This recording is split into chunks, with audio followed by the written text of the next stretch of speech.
大家好，我係中環11少。有句説話好殘酷，但又好真實。好多人其實30歲已經死咗，只係等到80歲先至埋葬。大家有冇認真諗過？如果係你嘅晚年應該點樣過？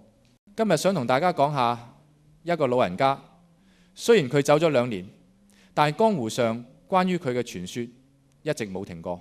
冇錯，就係股神巴菲特嘅拍檔查理芒格 （Charlie Munger）。呢2年，大家一講起芒格，唔係講咩普世智慧，就係講咩多元思維模型。市面上啲傳記將佢描繪成一個慈祥嘅聖誕老人，講説話充滿溫情。但係如果你咁諗呢，就大錯特錯。若果你剝開嗰層叫做智慧嘅糖衣，你會發現呢個阿伯骨子裏其實係一個徹頭徹尾嘅現實主義者。佢喺人生最後階段，狠狠咁用錢教訓咗呢個虛偽嘅世界。根據《華爾街日報》最近爆料佢晚年嘅生活細節，原來直到死嗰刻，芒格個腦仲係轉得快過好多後生仔。佢唔單止繼續做緊最反骨嘅反向投資，收咗個大家都估唔到嘅徒弟，仲要日日大啖大啖食垃圾食物。回想下2023年大家做緊咩？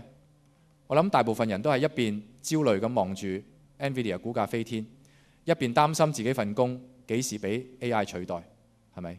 全世界嘅基金經理都要寫 ESG 報告，彷彿唔將綠色能源掛喺嘴邊，出街都會俾雷劈咁。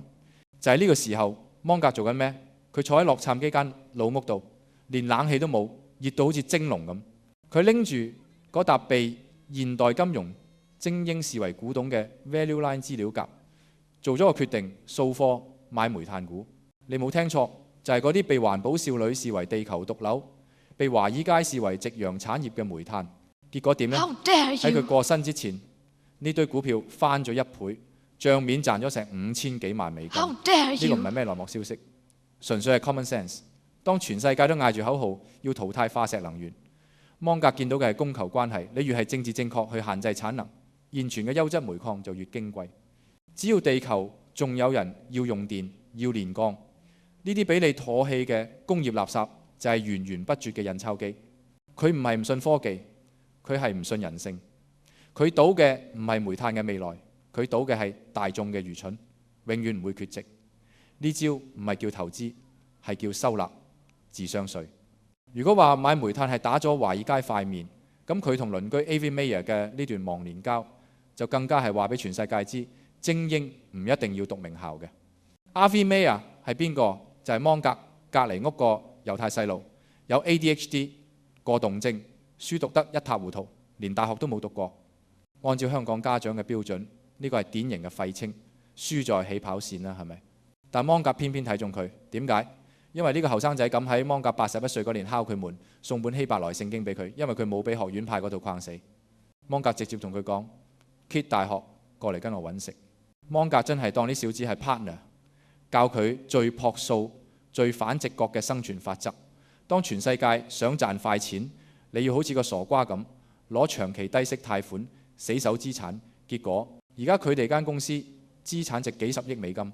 話說翻轉頭，芒格晚年其實好狼狽，左眼盲咗，右眼都快睇唔到，睇文件要攞放大鏡貼住塊面，腳又唔好，最愛嘅橋牌都打唔到。每逢星期5聚會，佢食嘅唔係米芝蓮3星，而係充滿防腐劑嘅 Spam 午餐肉同 Costco 熱狗。孫新抱為咗針佢開心，仲專登整韓式炸雞配格仔餅俾佢食。佢就好似一部殘舊嘅老爺車，零件都快散晒，但係仲係非常有好奇心。直到喺醫院彌留之際呢，佢仲問緊摩爾定律喺 AI 時代仲識唔識用啊？對於芒格嚟講，死亡唔係終點，只係一次強制嘅離場休息。佢驚嘅唔係死，係悶，係大腦停止運轉。芒格之所以係芒格，因為佢一世人其實都喺度揾緊個世界嘅 bug，嗰啲因為人類嘅偏見、恐懼同盲從而產生嘅錯誤。佢買煤炭，因為你嫌佢污糟；佢選 Mayer 做徒弟，因為你嫌佢蠢。佢專門喺你唔敢去、不屑去嘅地方執翻起嗰啲被遺棄嘅鑽石。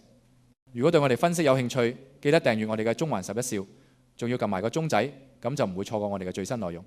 下次再見。